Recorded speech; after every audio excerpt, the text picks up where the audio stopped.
1941, 3:15 a.m., somewhere on the contested ground near Malum Airfield on the island of Crete, and Second Lieutenant Charles Upham lies in a shallow ditch just 20 yards from a German machine gun nest that's systematically cutting down what remains of his platoon. And everything about this moment should be his death. His left arm is broken and useless. Shrapnel from a grenade is embedded deep in his shoulder. He's been awake and fighting continuously for 48 hours straight. And the German paratroopers who seized this airfield 6 hours ago are now being reinforced by Junkers Ru-52 transports that touch down every 3 minutes, disgorging fresh troops and heavy weapons. Upham counts 8 Germans manning the machine gun position that's currently firing on the 12 survivors of his platoon, which started this battle with 33 men just 3 days ago. And his Thompson submachine gun holds exactly 17 rounds with no grenades remaining, no support available, no backup coming. And the rational tactical decision in this moment is obvious to anyone with basic military training. Fall back, regroup with other units. Wait for reinforcements that probably aren't coming but might materialize if you survive long enough. Instead, Upham makes a decision that defies every principle of self-preservation and military common sense. He stands up in full view of the enemy and charges directly at the machine gun nest. He covers the 20 yards separating him from death in exactly 4 seconds, moving so fast and so unexpectedly that the Germans see him too late to adjust their fire effectively. And he's firing his Thompson from the hip in precise 3-round bursts, exactly as he was taught in training. And 2 Germans fall before the others can scramble for their weapons. Upham throws himself into the position with his Thompson empty, and swings it like a club because he has no ammunition left. And in the brutal close-quarters fighting that follows, he kills 3 more Germans with his bare hands and a captured pistol before the survivors break and run. And his platoon advances through the position he's just taken single-handedly with a broken arm. This is the 3rd machine gun nest Upham has personally destroyed since the sun went down yesterday. And it won't be the last, because by the time dawn breaks over Crete in 2 hours, he will have killed 22 German soldiers in hand-to-hand combat, despite his broken arm, destroyed 7 more machine gun positions, and carried 3 wounded men to safety under continuous fire. He's 29 years old. A sheep farmer from New Zealand's South Island, who never particularly wanted to be a soldier, and in the next 4 years he will become the only combat soldier in history to receive the Victoria Cross twice, will be wounded 9 separate times, will be shot and blown up and bayoneted and left for dead on 3 separate occasions, and the Germans will come to believe he's and they might be right. The story begins 18 months earlier, in September 1939, when Germany invades Poland, Britain declares war, and New Zealand mobilizes. Though this seems impossibly distant to 27-year-old Charles Hazlitt Upham, managing a sheep station in Canterbury, South Island, living quietly as a soft-spoken man, educated at Christ's College and Lincoln Agricultural College, never having traveled overseas or fired a weapon at another human, and soldiering doesn't appeal to him in any romantic sense. But everyone around him is enlisting in the 2nd New Zealand Expeditionary Force, and Upham feels obligation, not patriotism, but a quiet sense that staying home while others fight would be wrong, a failure of basic decency. In January 1940, he enlists in the 20th Battalion, a Canterbury regiment of farm boys and shepherds who know hard labor and harsh conditions. Men tough in the uncomplaining, practical way. Rural men are tough. Upham stands out, though not as you'd expect from someone destined for legend. He's not the biggest at 5'10", weighing 160, not the loudest or most charismatic, doesn't tell stories or drink heavily or chase women on leave, but just does the work with quiet intensity his fellows and officers notice.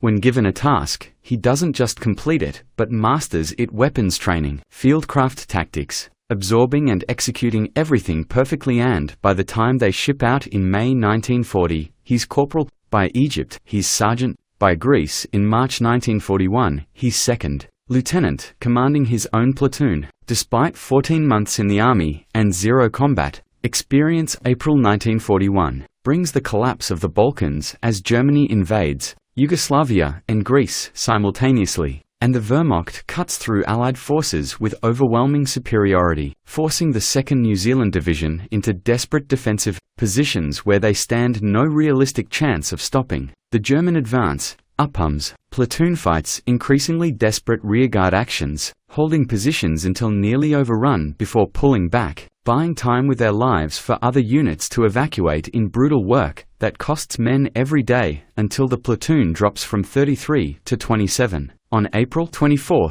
near Kalamata, with the evacuation collapsing, Upham's company must hold a critical road junction against German infantry and tanks. Positioned on a low ridge with no anti-tank weapons and only rifles and Bren guns. When the 1st Panzer rolls up, Upham makes an instant decision. He can't stop the tank, so he lets it pass while ordering fire on the infantry behind, and the Germans scatter while the isolated tank retreats. And this happens 3 more times, with the Germans growing confused because the New Zealanders ignore the armor and simply cut down the infantry. For 4 hours, Upham's platoon holds that junction until ordered to evacuate, buying time for 2 battalions to reach the beaches at a cost of 3 killed and 7 wounded. And Upham personally carries 2 wounded men, one at a time, over a mile to evacuation. The survivors evacuate to Crete for rest and refit, getting exactly 6 days before the sky fills with aircraft. May 20, 1941, 8 a.m. And the Germans launch history's first major airborne invasion, with thousands of paratroopers dropping from Junkers Ru 52 transports.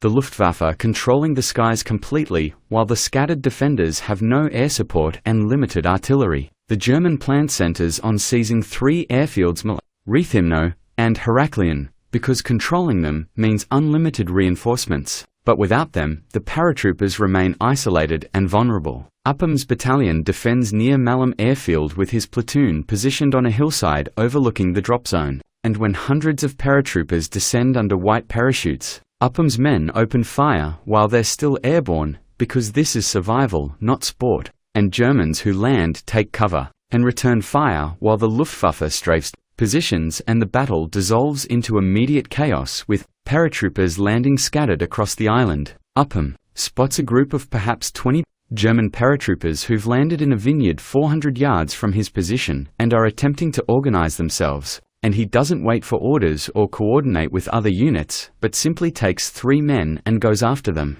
approaching through an olive grove, using the trees for cover until they're 30 yards away, and the Germans finally spot them. Upham opens fire with his Thompson, and 2 Germans fall immediately, while the others dive for cover and shoot back, bullets snapping through the olive branches as Upham's men spread out and maintain fire. And then Upham does something that will become his signature tactical approach. He charges straight at the enemy position in a direct frontal assault that shouldn't work against 20 men with machine guns and rifles. But Upham moves so fast and fires so accurately and seems so completely unconcerned about his own survival that the Germans panic, with half of them breaking and running while the other half die in place. Upham's group kills 12 Germans and captures the rest, and he's back in position 20 minutes later, reloaded and ready. And this pattern repeats 6 hours later, and again that evening, and twice more after dark. Each time Upham identifying a German position, taking a handful of men, or sometimes going alone, and attacking it with grenades or small arms or whatever weapons are available. His commanding officer will later write in official reports, Upham was utterly fearless and completely indefatigable, seeming to be everywhere at once, always attacking and never defending. And by the end of the first day, Upham has personally killed, or wounded, an estimated 35 German paratroopers, while his platoon has been reduced from 27 men to 18, and he's been grazed twice by bullets, though the wounds are minor and barely bleeding, and he refuses any medical attention, because the battle is far from over. May 21st brings deteriorating conditions as Germans establish a foothold on Malm and fly in reinforcements, while Upham's company must hold high ground overlooking the airfield, occupying a ridgeline under constant fire from mortar, machine guns, snipers, and Luftwaffe bombers, with no cover except rocky scrapes, water scarce, food gone, medical supplies exhausted. The Germans attack in waves, and Upham meets each attack, standing and shooting back, despite men begging him to stay down.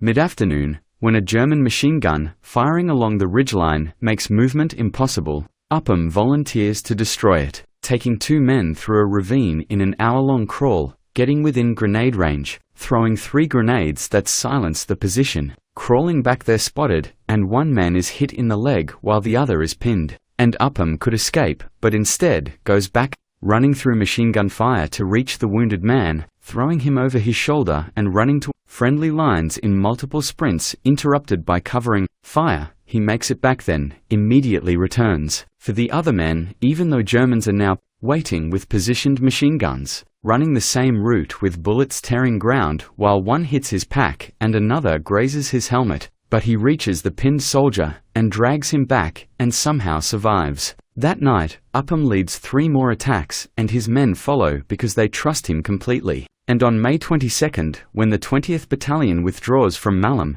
because the airfield and battle are lost, Upham's platoon covers the withdrawal for 18 hours with 13 men, almost out of ammunition, no food or water, every man wounded. Until late May 23rd, they're ordered to withdraw, and Upham counts 11 survivors from 33. He leads them south through German territory for 3 days, hiding by day and moving at night, stealing food, twice ambushing patrols, once hiding while a German column passes 50 feet away, reaching Svarkia Beach May 26th, where the Royal Navy evacuates soldiers under air attack, and Upham ensures his men board before going last. Upham is hospitalized for his wounds, the broken arm, the shrapnel, various cuts and bruises, and the doctors want to keep him for 2 weeks, but he's back with his unit in 5 days. And 3 months later, he receives the Victoria Cross for his actions on Crete, with a citation reading, in part, he performed a series of remarkable exploits, showing outstanding leadership, tactical skill, and utter indifference to danger. He's embarrassed by the attention and refuses interviews, and insists the other men in his battalion did just as much. But his battalion knows better, and they start calling him Pug, short for pugnacious, because Upham in combat is like a terrier, small, tough, completely fearless, unwilling to let go once he bites down. He's promoted to captain, and given command of a full company, as the 2nd New Zealand Division refits in Egypt, preparing for the next operation at El Alamein in North Africa. And Upham's war is far from over. October 23, 1942, las 9:40 p.m., El Alamein, and over 1,000 British and Commonwealth guns create the largest African artillery barrage in history. Continuous rolling thunder shaking the ground for 20 minutes before infantry advances into German minefields. Captain Upham leads his company toward mighty area ridge that intelligence says holds 1 Italian battalion, though it's catastrophically wrong. German from Crete hold it, advancing at 10 p.m. through minefields while German artillery responds. Upham reaches the first positions in front, as always, throwing grenades and firing his Thompson in brutal close-range fighting, costing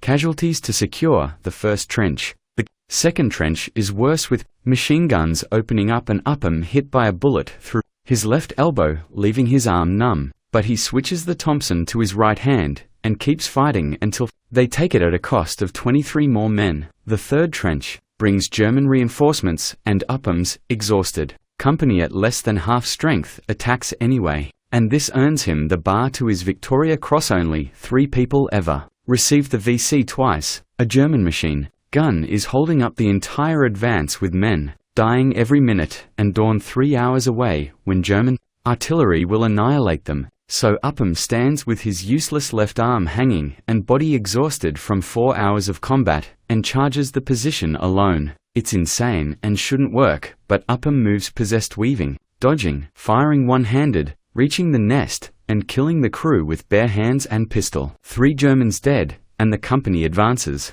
Upham attacks another position 30 yards further, killing 2 more, and moving toward a third, when a German grenade explodes at his feet, throwing him backward with shrapnel, tearing legs and chest, and he goes down hard, while his men think he's dead and advance past. Upham lies in sand, bleeding from multiple wounds, with numb arm and immobile legs and blood taste. Pretty sure he's dying, but starts crawling toward friendly lines anyway, taking 3 hours to crawl 400 yards while German soldiers walk past, and one steps over him. He makes it back at dawn, where stunned doctors find him alive despite wounds that should have killed him. Conscious and asking about his company, Evacuated to field hospital, where surgeons remove shrapnel, though they can't save his left arm's function. He refuses evacuation to Cairo, and discharges himself, returning to his unit, and 3 days later, when Germans counterattack, he leads a patrol destroying a German tank position, though wounded again by a bullet through his thigh.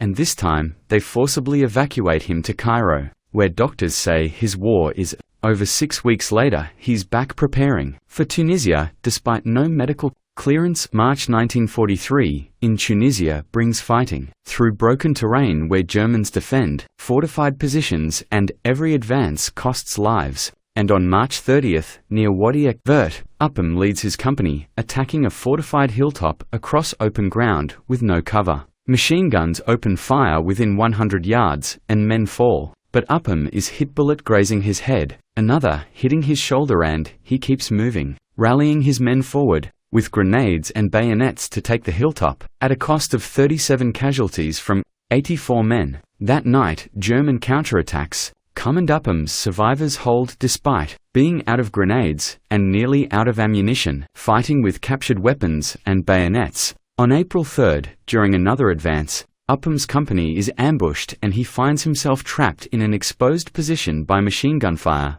and he decides to move, standing and running toward the German position while firing until he's shot twice, leg and chest going down hard. His men think he's dead until medics reach him and find a pulse, evacuating him to a field hospital where surgeons operate for 6 hours. Amazed he survived wounds that should have been instantly fatal. And he wakes 2 days later, 2 doctors calling it a miracle. But his war is finally over, because the wounds are too severe. He's evacuated to a hospital ship for England, but it's bombed at Gibraltar, and Upham helps evacuate other patients on one working arm and barely functional legs before collapsing. Another ship reaches England, where doctors examine 9 wounds, multiple surgeries, permanent arm damage, and embedded shrapnel that can't be removed. And instead of medical discharge, he's awarded a bar to his Victoria Cross, becoming one of only 3 people in history to receive the VC twice, and the only combat soldier to ever receive a VC and bar. The London ceremony with King George VI is everything Upham hates: photographers, reporters, attention, and he's sent to a convalescent hospital, where in July 1943, he escapes and requests return to combat, which they refuse. Though by September, he's somehow in Italy as an observer, not supposed to fight, but grabbing a rifle the first time his unit comes under fire. When his commanding officer confronts him, "You're supposed to be an observer," Upham responds, "I'm observing that we need to take that ridge, because combat is where he belongs. Not from loving war, but because men are dying, and he has skills that can help them survive." In October, near Cassino, when his patrol is ambushed, Upham volunteers to flank the German positions, and in a fight lasting less than 2 minutes, 4 Germans die and 3 are wounded, while his group escapes untouched. And this is his last combat action, because the next day his commanding officer physically removes him from the front lines and ensures he actually leaves.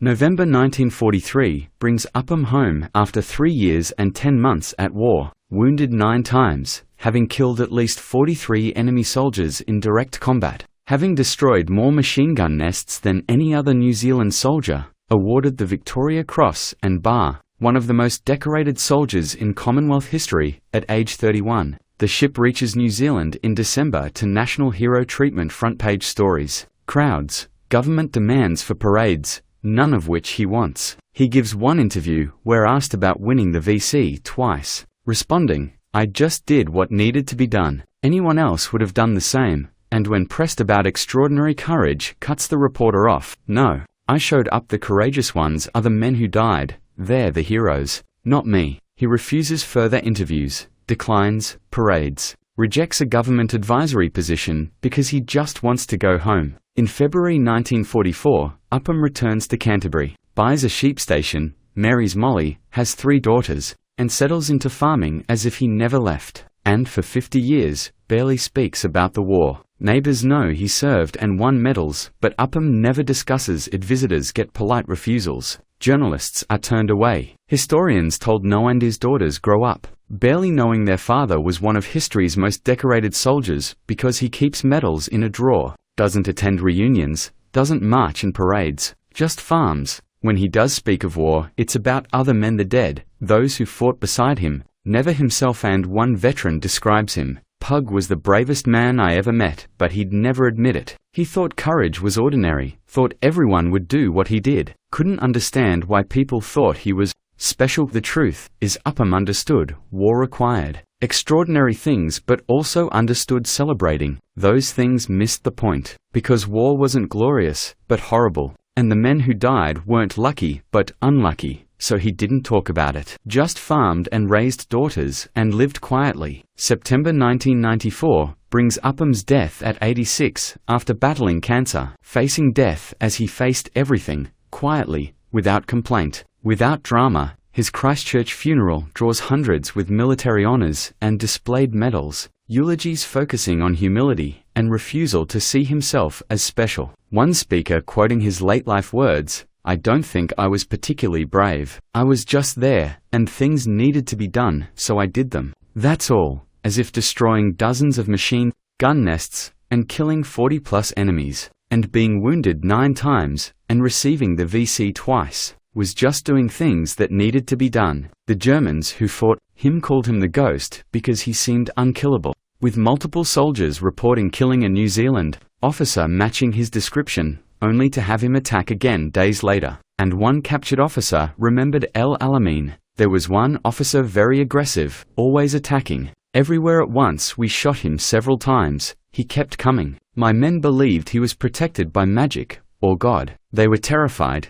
and that officer was Upham. Protected not by magic, but by toughness and luck and refusal to quit. Hit 9 times, but never fatally. Blown up and shot and bayoneted and left for dead, but never quite dead enough to actually die." Today, Upham's story is better known in New Zealand. Streets and schools bear his name. The military academy has Upham Hall. He's considered the nation's greatest military hero, though outside New Zealand, he's largely forgotten. Never writing a memoir or seeking publicity, just living and dying quietly. Which seems appropriate, because Upham never wanted fame, just wanted to do his job, and survive, and go home. And he did all 3. The men who served with him remember his luck not avoiding danger, but that his attacks worked. His impossible charges succeeded. His outnumbered fights ended in victory, and one veteran put it simply: following Upham was terrifying because you knew he'd do something insane, but you followed because impossibly his plans worked, and he'd lead you through hell and bring you back alive. Though not everyone, because men died under his command and friends were killed, and he carried that weight for life. The Victoria Cross citation ends with a line capturing Upham perfectly: his complete indifference to danger and his personal bravery have become a byword in the whole of the New Zealand Expeditionary Force. Complete indifference to danger, not fearlessness, but indifference, as if danger was irrelevant, because there's work to do, and getting shot is just occupational hazard. That was Upham, the unkillable soldier who didn't think he was special, who charged machine gun nests with a broken arm thinking it normal, who was wounded 9 times and kept fighting, the hero who refused to be called hero, a sheep farmer who never wanted to be a soldier, but became the only combat soldier to receive the Victoria Cross twice through 3 years of consistent, relentless, almost superhuman courage. And when it ended, he returned to farming and never spoke of it again. That's Charles Upham, the bravest man, who insisted he wasn't brave, the unkillable soldier who just wanted to be ordinary, but history remembers him differently.